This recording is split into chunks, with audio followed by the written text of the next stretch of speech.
Assalamualaikum warahmatullahi wabarakatuh. Kembali lagi bersama saya dalam perkuliahan sosioinformatika. Nah, kali ini kita akan bicara tentang etika dalam dunia komputer. Sebelum kita membahas lebih jauh tentang etika, ada baiknya adik-adik mengingat kembali tentang sejarah komputer itu sendiri. Jadi, perkembangan teknologi komputer telah mengalami evolusi yang luar biasa sepanjang dekade. Dari mesin hitung mekanik pertama hingga komputer yang super modern saat ini, perkembangan telah mengubah cara kita bekerja, berkomunikasi, dan juga hidup, ya. Nah, lalu etika dalam teknologi itu bagaimana, Bu? Jadi pahami dulu tentang pengertian etika. Etika adalah sistem aturan moral untuk membimbing perilaku individu dan organisasi dalam pengambilan keputusan. Dalam dunia teknologi, etika itu membantu memahami apa yang benar dan salah dalam penggunaan dan pengembangan teknologi gitu.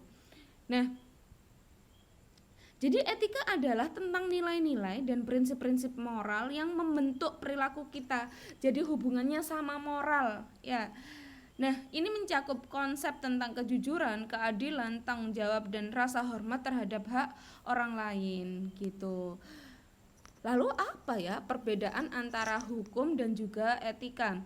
Hukum adalah aturan yang diberlakukan oleh pemerintah dan memiliki sanksi hukuman jika dilanggar. Jadi ada hitam di atas putihnya dan itu tertera jelas. Nah, etika adalah aturan moral internal yang berlaku untuk individu atau organisasi dan tidak selalu terikat pada hukum. Nah, ini yang di-highlight adalah tidak selalu terikat pada hukum. Jadi apabila misalnya adik-adik tinggal di suatu daerah, adik-adik itu adalah seorang perempuan, nah pulang di atas jam 11 malam misalnya, atau dengan pakaian yang mungkin sedikit terbuka, itu memang tidak ada hukumnya, adik-adik tidak akan dipenjara oleh hal itu, tetapi mungkin di lingkungan tersebut akan dirasa tidak pantas. Nah, kata-kata dirasa tidak pantas itu hubungannya dengan etika seperti itu.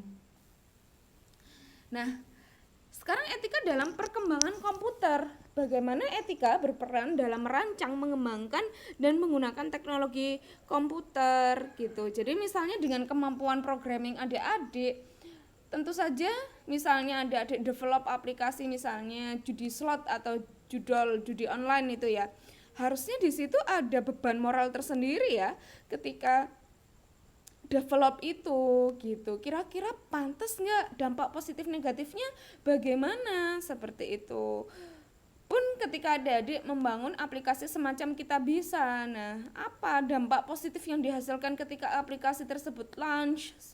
Nah, etika profesionalnya bagaimana? Kalau etika profesional, jadi profesional di bidang komputer. Jadi profesional di bidang komputer itu adalah adik-adik ini loh. Ketika nanti terjun sebagai seorang programmer, sebagai sistem analis, atau sebagai database administrator, contohnya seperti itu, diharapkan untuk mengikuti kode etik. Nah, semua profesi ada kode etiknya, ya kan?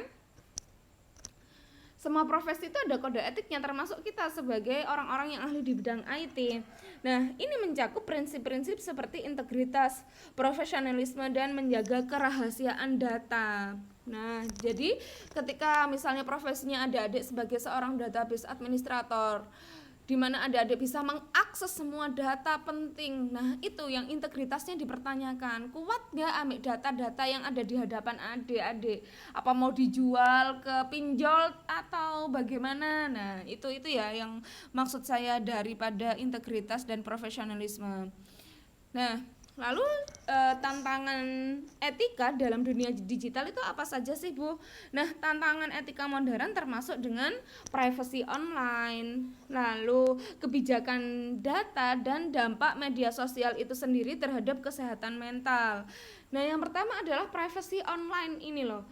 Nah, kadang-kadang kita sendiri yang menunjukkan identitas kita. Misalnya kita lagi nongki di tempat X, Di saat itu juga kita tag lokasinya, kita tag teman-teman kita foto makanan kita upload selfie kita. Misalnya di jam yang sama adik-adik didatangi oleh orang yang tidak dikenal langsung ke lokasi tersebut. Nah, dan itu misalnya mengancam nyawa adik-adik. Nah, padahal sebenarnya itu bisa diminimalisir dengan adik-adik tidak melakukan hal tersebut, seperti itu. Lalu kebijakan data juga. Nah, selfie di depan nomor nomor rumah kita pun sekalian tag lokasi rumah kita dengan jelas. Nah, itu yang harus hati-hati. Kalau misalnya ada orang yang tiba-tiba ngirim paket COD gimana? Terus, dan dampak media sosial terhadap kesehatan mental. Wah, ini sangat berpengaruh sekali ya. Nah, bahkan ada orang-orang yang menyarankan supaya kita bisa menjaga kesehatan mental kita untuk puasa sosmed. Nah, sampai ada kampanye seperti itu. Nah, karena ya itu berpengaruh sekali ya dampak medsos ke kesehatan mental kita gitu. Nah, agar adik-adik semakin paham tentang materi hari ini, coba dikerjakan ya tugas analisa dan diskusi ini. Ini bisa dibaca sendiri dan di sini juga sudah ada format tugasnya. Nanti apabila ada hal yang ingin ditanyakan, adik-adik bisa langsung diskusi di kolom komentar video ini atau langsung ke grup WA kita. Oke, terima kasih sudah menyimak video ini. See you on the next video. Goodbye.